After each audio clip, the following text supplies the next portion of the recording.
Hello, my name is Rasha Zaid. I'm a student at St. Clair College. Today I will be discussing a serious matter, which is violence against women. I will talk deeply about this topic, provide facts, and elaborate and evaluate and analyze an article that I chose that discusses this matter specifically in Mexico, the country. Violence against women has been an ongoing issue for centuries. It has been going on for many different countries. Some countries, I believe some countries need to enforce more serious laws to prevent this from keep going, to help protect women. But however, a lot of countries do have minimal laws that are enforced in that matter, which they should start to implement those laws to help this issue to reduce. For example, United States is considered one of the strongest and the largest country out there, yet it struggles to control the issue of violence in general. But let's focus today about the violence on women, which is the main topic.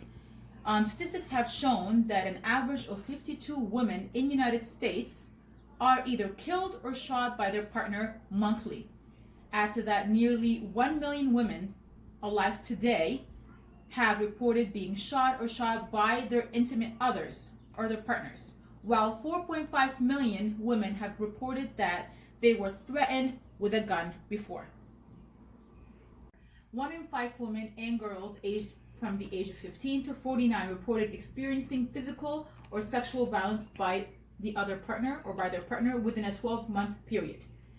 About 47% women are victims to homicide worldwide, intentionally killed by their partners or family members.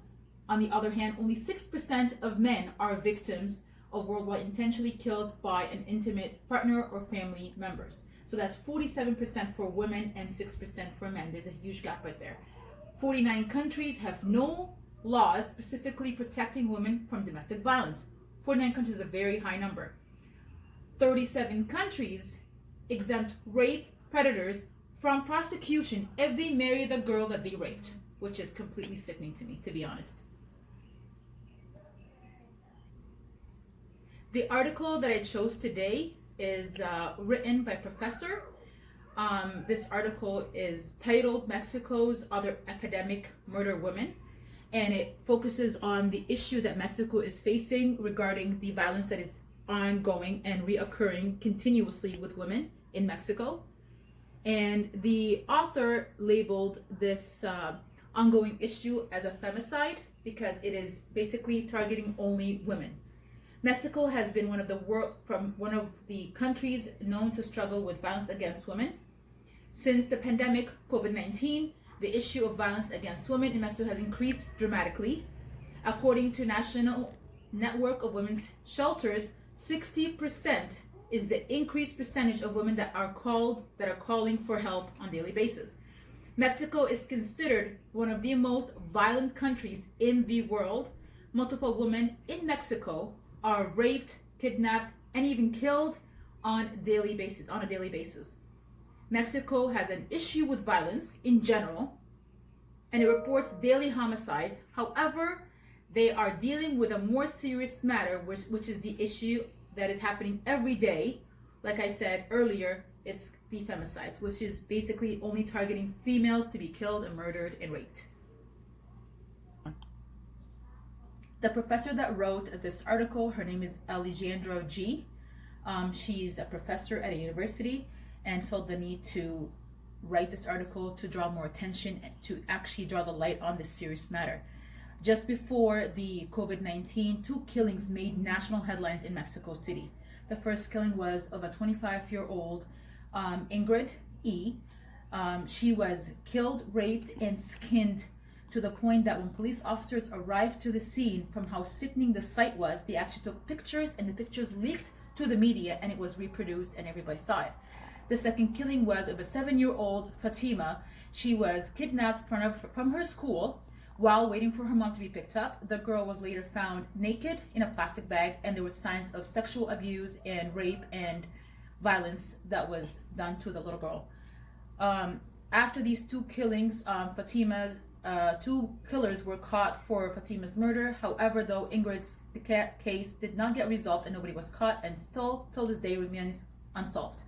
After these two killings happened, feminist artists, they went to Mexico City and placed red shoes in Mexico City to remember the country's missing girls and for the women that were murdered before.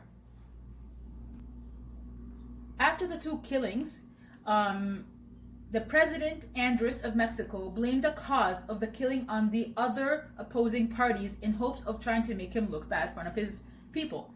Since the president did not take such a serious stand against this matter, feminist groups were not pleased with this action, with his actions as a president to the country, and caused a riot in Mexico as a result. President Andres then felt the need that he needed to take a stand, and he went and said to his nation that he's assuring them, that his people, that he is repulsive, that this repulsive action against women he will not stand for, and assured his people the following. He said, seeking funding to reopen shelters that were once closed due to fundings and budget cuts, create an app for women to use to make it easier for them to report street harassment. However, though, on March 8th, around 100,000 people or women marched seeking rights for women that were murdered, missing, and facing domestic violence on a daily basis after that incident. The professor that wrote this article stated that there is a lady named Rita S. stated that they should not look at these femicides as an alone act, because it comes from a system that degrades women and fuels the need to control a woman's body. The protest continued on March 9th. Women went out and protested and started a movement called A Day Without Us. The whole point and the purpose behind this movement is to make people and the nation realize the importance of women into our society, and to actually know the importance of them not being there. They wanted to show them the importance of their existence and how much they make a difference to this world. They wanted to shine a light on this issue and put a stop to it as well, and to let the world know that this is inhumane. After the movement, pictures started circulating on social media and online of classrooms that were emptied, places that were emptied because women were staying at home. Women that were able to afford to stay at home and not go to work stayed at home, and the ones that had to go to work obviously went to work. However, though, the movement did not get the attention that they were seeking due to the fact that the COVID-19 issue occurred, which pulled all the world's attention to COVID-19 and put it away from this crucial matter that is still ongoing till this day. 3, 2, 1. Women in Mexico specifically felt the need to take a stand, because femicides has become a major issue in Mexico, and they do know and realize that this issue will keep on going even after the COVID-19 pandemic ends. Government numbers revealed that around 367 women were killed between April and March. What is more surprising is that the fact that this number increased with the social distancing, and about 300 femicides were reported in the month of social distancing after the pandemic started. A girl named Ana Pualo was raped, murdered inside her home on April 2nd, and she was only 13, which is devastating. The root of this issue is that people in Mexico have The root of the issue is that people in Mexico have a misogynistic mindset, which makes them not value the life of a woman in comparison to a man's. What irritates me the most is that the people that do have the power to enforce laws and make a change in Mexico or in the world in general do not see the severity of the matter. What supports this is when the president of Mexico deemed the severity of this issue and gaining help to change it by suggesting instead men take a deep breath and counting to 10, as if this somehow would deter them from this hate crime. What I believe that counting to 10 will not change a monster from killing a 7-year-old that was waiting for her mom at a bus stop. It will not change a monster from killing a lady that was 25 years old and skinning her to the point that police officers were traumatized by the scene, that made them take a video of her or a picture of the incident, and it went to the media and it went viral. It will not stop a monster from actually going and trespassing into a 13-year-old while she was sitting at home, raping her, killing her in cold blood. None of these monsters will be stopped by counting to 10. This is a serious matter, and counting to 10 will not stop a monster from doing that. People need to realize that this is a serious matter, and the value of a female is just as worth as much value of a man, and nobody is better than the other person. We need to actually enforce more laws that will protect women and the future girls into our world, because they are the ones that actually bring people into this world, and they are the educators of the new generations.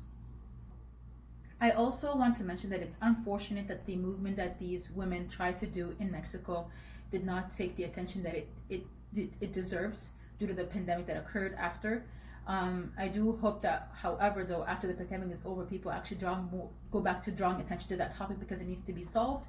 And hopefully women will have more rights and more freedom and feel more security to be able to walk without the need to be worried about being harassed or raped or killed. Thank you for listening to my topic, and have yourself a great day.